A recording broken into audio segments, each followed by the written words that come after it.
Professor, falando um pouco agora sobre economia mesmo, né? A gente viu essa semana que voltou a questão da isenção de quem ganha até 5 mil reais, isenção de cobrança de imposto de renda para quem ganha até 5 mil reais.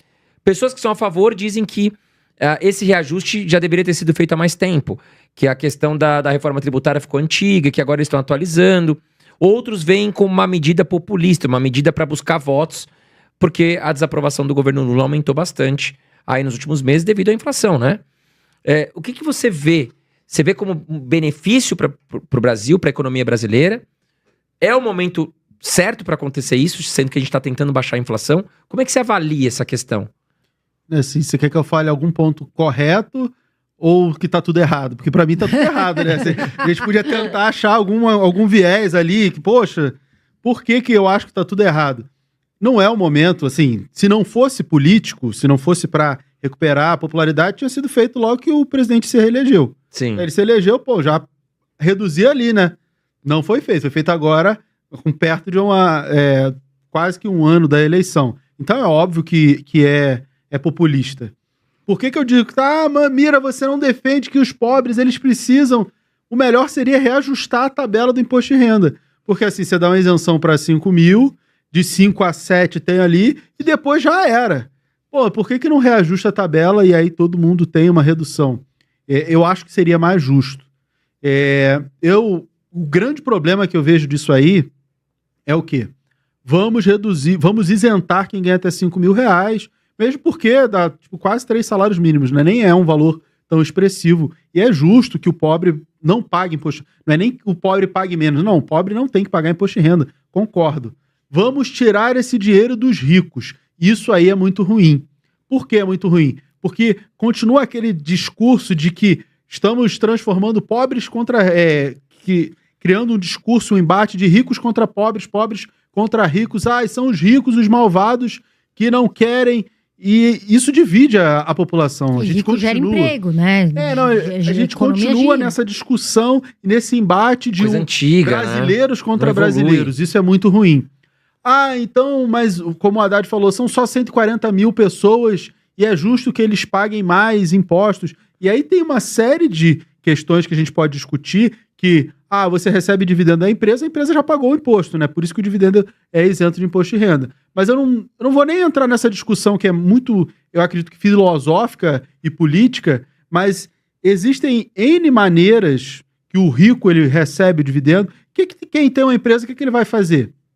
Ele vai parar de distribuir dividendo, ele tem que comprar uma casa, ele vai comprar o nome da empresa, vai usar o cartão de crédito da empresa e pronto, não vai ter... Eu acredito que não vai ter essa arrecadação toda que o governo espera. E aí a gente tem um problema. Por quê? Porque se o governo abre mão de receita e não consegue gerar outra receita, outra arrecadação para fazer jus a essa receita que ele abriu mão, a gente piora o fiscal. E isso pode complicar demais a nossa situação. Não é nem, o pobre merece, o rico tem que pagar.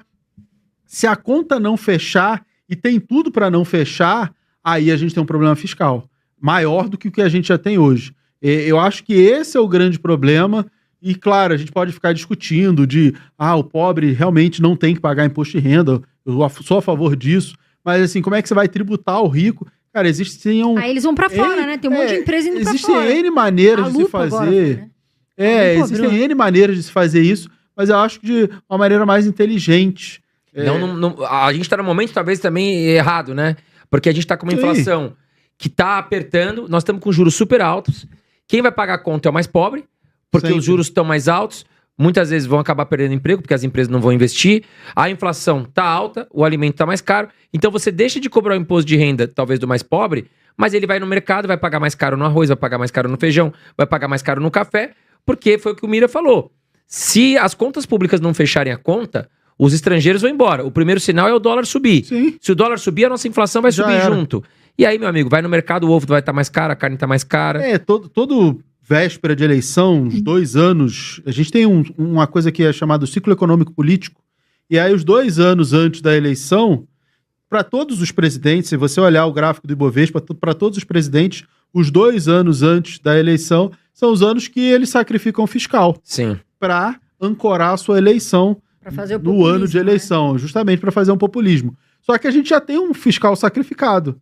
A gente ainda não tem esse espaço para fazer populismo e sacrificar o fiscal. Esse é o grande problema. Porque qualquer derrapada, é o que você falou, qualquer coisinha, o dólar vai subir. E aí a gente vai ver o quê? A inflação, como aumentou agora por conta da alta do dólar ano passado, principalmente. A gente tem uma questão de safra, tem um monte de outras coisas que puxou o preço dos alimentos, não é só Brasil, que o ovo tá caro, nos Estados Unidos tá caro, um monte de lugar no mundo, tudo tá caro. Sim, só que a gente teve a alta do dólar, e o dólar ele impacta a inflação de uma maneira geral, né? No frete, na importação. Isso que o pessoal não entende, né, professor? Porque tem gente que fala assim pra nós, né? Ah, mas eu não uso dólar. Eu moro no Brasil, só uso real. Né?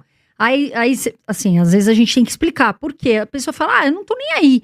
Só que produto eletrônico tem influência do dólar, alimento, medicamento, transporte, combustível. E aí tudo é via transporte modal rodoviário. Fica mais caro. Então e o nosso agro vai embora, né? Porque o cara não vai vender o arroz aqui internamente. Isso aí Ele vai vender o arroz pra fora. E o que sobra pra nós fica mais caro, porque a gente tem uma menor oferta. Ele vai querer receber a mesma coisa que ele recebe lá de fora. Exatamente. Eu vendo uma tonelada de arroz por, sei lá, $1.000. Pô, eu vou vender uma tonelada de arroz aqui por $1.000 também, o equivalente a. Sim. Por quê? Por que eu vou vender aqui mais barato se eu posso exportar e receber mais? O produtor, ele também precisa sobreviver, né? Não é bobo. Quando tem uma enchente, estiagem, alguma coisa, ele não tem que se virar. Quando ele pode ganhar mais dinheiro, lógico que ele vai para onde ganha mais dinheiro. E isso vai pressionar a inflação aqui dentro. Então, essa questão do fiscal, ela é muito delicada, porque qualquer coisa vai fazer o dólar subir. Sim. E o dólar subindo, inflação que já está alta. Então, a gente tem um cenário delicado para esses movimentos populistas do governo. E tá chegando mais um agora, né? E, pessoal, por que é importante a gente falar isso, né? Ah, vocês estão querendo bater no governo, quer bater no Lula? Não, a gente não quer falar de política aqui.